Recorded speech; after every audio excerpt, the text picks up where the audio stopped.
Anybody else? Okay, great. Madam Chair, in the interest of time, is it all right if Rep. Armini joins me as part of a panel? By all means. Wonderful. Thank you so much, Chair Roush, Chair Cahill, members of the committee. Thank you for taking me out of turn. I am testifying in favor of H. 869 and Senate 452, which you just heard the majority leader give wonderful testimony for, so I will try to be brief. I filed this with Rep. Armini. This is very similar to the bill that her predecessor, Rep. Ehrlich, filed and which this committee reported out favorably last session.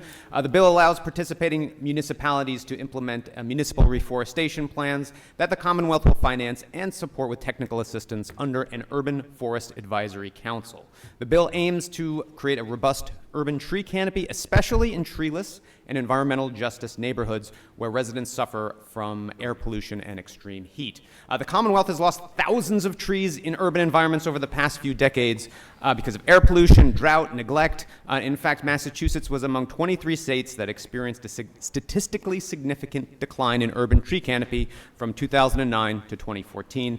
Even a city like Cambridge, which I represent part of, it's well-resourced, trying to do the right thing, it experienced a loss of canopy of 1.2% from 2009 to 2020. That is 474 acres, 358 football fields, and because it's Cambridge, about 660,000 square smoots.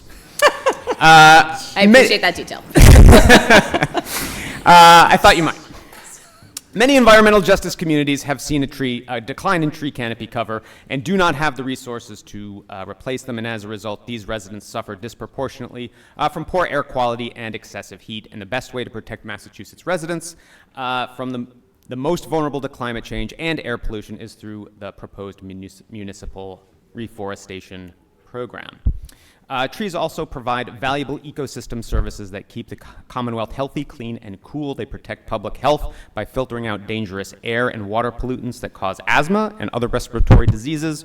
While filtering out pollutants, they also improve air quality by releasing oxygen into the atmosphere.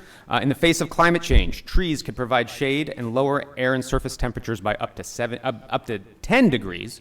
The cooling effect of trees decreases the number of heat-related deaths each summer and reduces the average household's energy consumption up to 25%. And this reduction in energy costs can save the average household between $100 and $250 annually. So thanks again for your time. I respectfully ask the committee to report this bill out favorably, and I will pass it to my co-filer, Rep. Armini.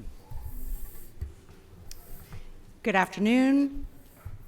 Thank you, Rep. Owens. Thank you for allowing me to partner with you on this. I'm also grateful to the Sustainable Marblehead Organization, the Swampscott Conservancy, and individuals in my district who continue to work really hard on this issue. I grew up in the 70s. Being a tree hugger in my house was not exactly considered a positive attribute. I think my parents were hungover from 60s activism. I'm also from Brooklyn. We had trees you have trees in Prospect Park, you have trees in Central Park.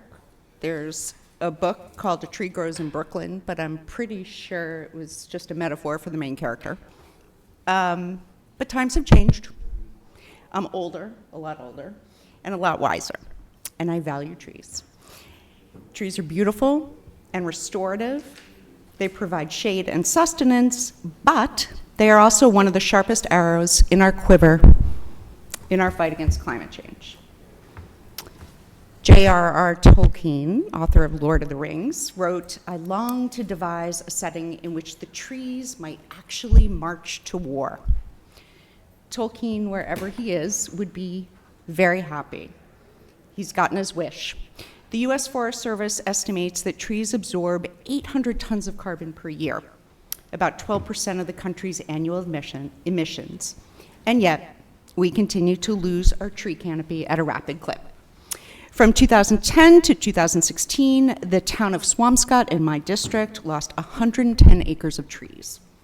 I recently spoke with Marblehead's tree warden, John Fobert. He attributes the decline to several factors, including temperature and precipitation fluctuations and more frequent and violent storms associated with climate change. And then there's air pollution, road salt, constricted growing space, and methane leaks. Trees are quite simply under attack at just the time we need them most. The answer? Plant more trees. How? Through a statewide effort that provides towns with the technical advice and financial resources to increase the canopy.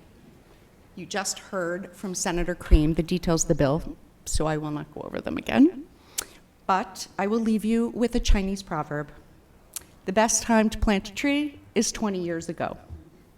The second best time to plant a tree is right now. I ask the committee to help Massachusetts get started right away, and I thank you for taking me out of turn. Okay, questions from the committee? Mr. Chair. I want to thank our colleagues for your testimony. I know that DCR had a program under the prior administration with a reforestry.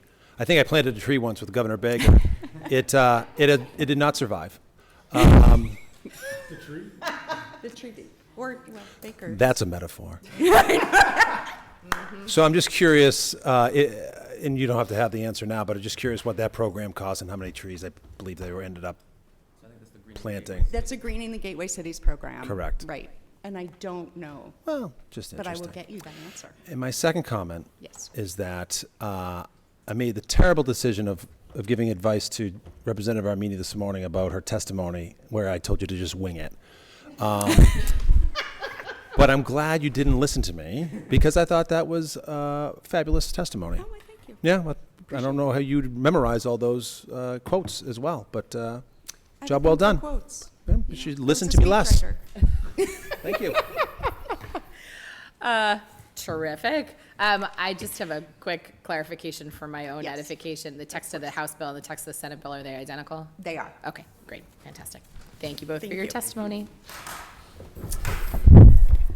Okay.